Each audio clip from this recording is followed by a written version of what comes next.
Imaginen a un hombre que sin títulos, sin ejército, sin corona, desafió a un imperio entero. Una voz llena de fuego gritó "no" cuando todos a su alrededor agachaban la cabeza. Esto no es un cuento, amigos. Es la historia de William Wallace, cuyo nombre aún retumba como trueno en las colinas de Escocia, como un eco de libertad que no se apaga ni después de 700 años. Hoy les voy a contar cómo un hombre sencillo se convirtió en leyenda, cómo encendió una chispa de resistencia y por qué su muerte no apagó ese fuego. Es una historia de valentía, traición y esperanza que vive para siempre. ¿Están listos para descubrir qué lo hizo leyenda? Escuchen bien, porque este relato les hará latir el corazón más fuerte. William Wallace nació alrededor de 1270 en un pequeño pueblo llamado Elderslie, cerca de Paisley, en Escocia. No era hijo de un noble, no creció en un castillo rodeado de sirvientes. Su padre, tal vez Malcolm o Alan, era un caballero modesto, respetado pero no rico. Desde niño, a William le enseñaron a manejar la espada, montar a caballo, leer en latín y entender las leyes de la iglesia. Pero lo más importante fue que le inculcaron un orgullo. Escocia era una tierra de hombres libres, donde el rey se elegía por tradición, no por conquista, donde la tierra pertenecía a quienes la cuidaban. Ese era su mundo hasta que empezó a derrumbarse. Cuando William tenía 6 años, el rey Alejandro III murió al caer de su caballo en la noche. Escocia se quedó sin heredero, y comenzó una lucha por el trono que después llamaron la Gran Causa. ¿Y quién creen que aprovechó esto? Eduardo I, rey de Inglaterra, conocido como el Martillo de los Escoceses. Se ofreció como árbitro, pero exigió que Escocia reconociera su autoridad suprema. ¿Qué tal esa trampa?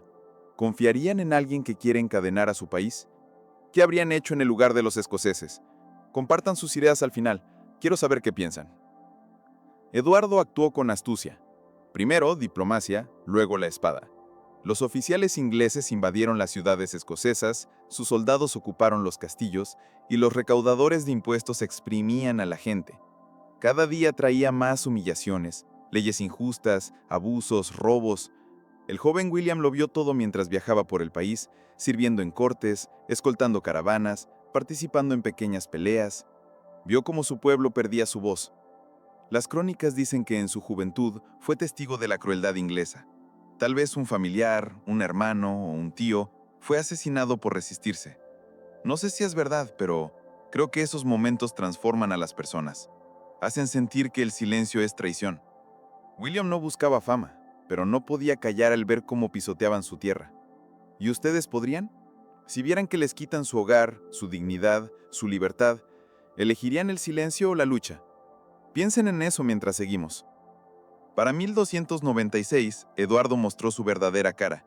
Invadió Escocia, tomó Berwick, un puerto importante, y desató una masacre. 7,000, tal vez 10,000 personas murieron, hombres, mujeres, niños. No fue una batalla, fue una advertencia. Sométanse o mueran. Derrotó al ejército escocés en Dunbar, capturó al rey Juan Balliol y lo llevó a Inglaterra. Hasta robó la piedra del destino, símbolo de la corona. Escocia dejó de ser un país, se convirtió en una colonia. Pero saben, a veces en los peores momentos surge alguien que se niega a rendirse. Para William Wallace esto fue el comienzo. No era líder, no tenía ejército, pero llevaba un fuego que no se apagaba. En 1297 dio su primer golpe. Dicen que todo empezó en Lanark. El alguacil Heselrigg, cruel y arrogante, gobernaba como tirano. La leyenda cuenta que arrestó a una mujer cercana a William, tal vez su prometida, Marion Brightfoot. La mataron y eso fue el límite. Verdad o no, esa noche William reunió a un puñado de hombres, 10 o 20, con las armas que pudieron encontrar. Atacaron el castillo, mataron a Heselrigg y su guardia huyó. No fue una victoria de un ejército, fue un grito del alma. Imaginen cómo se esparció la noticia por Escocia. Un hombre sin título, sin ejército, sin corona, desafió a un imperio. ¿Qué creen que significó eso para la gente que llevaba años soportando abusos? Fue una chispa que desató un incendio. William se volvió guerrillero.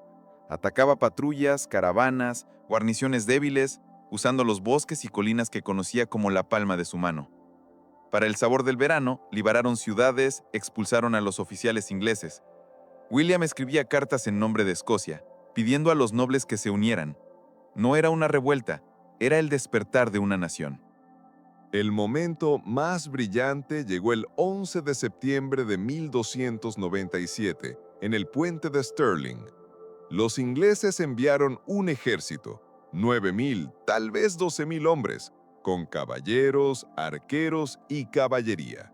Los escoceses tenían menos, 6.000 u 8.000, casi todos infantes con lanzas. William usó el puente angosto sobre el río Forth.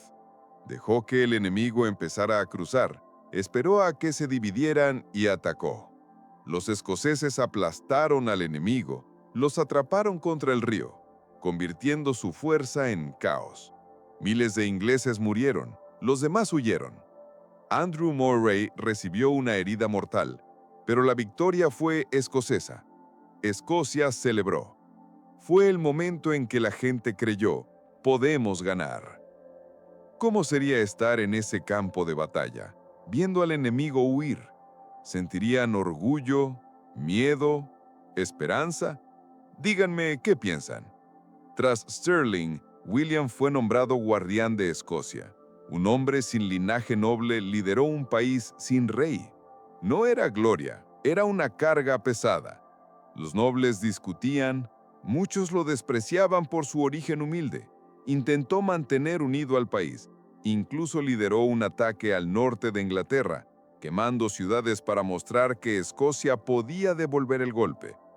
Eso sacudió a Eduardo, lo obligó a regresar de Francia, pero creo que William sabía que la verdadera batalla estaba por venir. Eduardo no perdonaba derrotas. El 22 de julio de 1298 llegó Falkirk. Eduardo trajo un ejército enorme, caballeros, arqueros galeses e infantería experimentada. William eligió una llanura, esperando que los pantanos lo protegieran, y formó schiltrons, círculos de lanceros. Pero Eduardo estaba preparado. Sus arqueros dispararon desde lejos, luego la caballería destrozó los flancos. Los caballeros escoceses huyeron, y los schiltrons cayeron. Miles murieron. William apenas escapó. La victoria de Stirling quedó en el olvido. Los nobles lo culparon. Renunció como guardián, sabiendo que la división destruiría todo. ¿Qué habrían hecho ustedes? ¿Pelear hasta el final o retroceder para salvar la esperanza? Compartan sus ideas. Después de Falkirk, William desapareció. Dicen que buscó ayuda en Francia o Roma, rogando a reyes y al papa que apoyaran a Escocia. Pero Europa cayó. Para 1304 regresó, peleando en las montañas donde aún había esperanza. Muchos nobles, incluso Robert Bruce, juraron lealtad a Eduardo. William se volvió un solitario, un símbolo de terquedad. En 1305 lo traicionaron. John Menteith, un antiguo compañero, lo atrapó cerca de Glasgow. Lo capturaron y llevaron a Londres. El juicio fue una farsa. Lo acusaron de traición, pero él respondió: «Nunca juré lealtad a su rey. Peleé por mi hogar». No sirvió de nada. El 23 de agosto de 1305 lo ejecutaron. Lo arrastraron por las calles, lo colgaron, pero no hasta la muerte. Le abrieron el vientre, quemaron sus entrañas mientras aún respiraba. Luego lo descuartizaron. Sus restos fueron enviados a varias ciudades para asustar. Pero no asustaron, encendieron un fuego. Su muerte no fue el fin, fue el comienzo. Robert Bruce se levantó y en 1314 en Bannockburn, Escocia recuperó su libertad. William no lo vio, pero su fuego ayudó a esa victoria. El nombre de William Wallace vive en baladas, en la obra de Blind Harry, en el monumento cerca de Stirling y en la película Corazón Valiente. No era rey, no buscaba poder, pero se volvió más que un rey. Es un símbolo de que una persona puede cambiar el mundo. Su historia me hace reflexionar. William nos enseña que la libertad es una elección, no un regalo. Fue traicionado, pero nunca se rindió. Su vida me recuerda que la fuerza no está en las espadas, sino en un corazón que no se quiebra. Lo veo no solo como héroe, sino como hombre que pagó el precio de sus creencias. Esto me hace preguntarme, ¿qué estamos dispuestos a dar por lo que creemos? Hoy, cuando el mundo está lleno de injusticias, no nos piden tomar una espada, sino tener el valor de hablar, actuar, no callar. William Wallace es una lección de que una derrota puede ser una victoria si sigues fiel a ti mismo. Su historia no es solo de Escocia, es de todos los que deciden levantarse y decir no cuando otros callan. Nos enseña que una voz puede encender un incendio que cambia todo. Creo que su fuerza estaba en su simplicidad. No quería un trono, quería que su pueblo viviera libre. Eso me inspira, y espero que los inspire a ustedes. ¿Qué opinan de su elección? ¿Hay algo en su vida por lo que lucharían?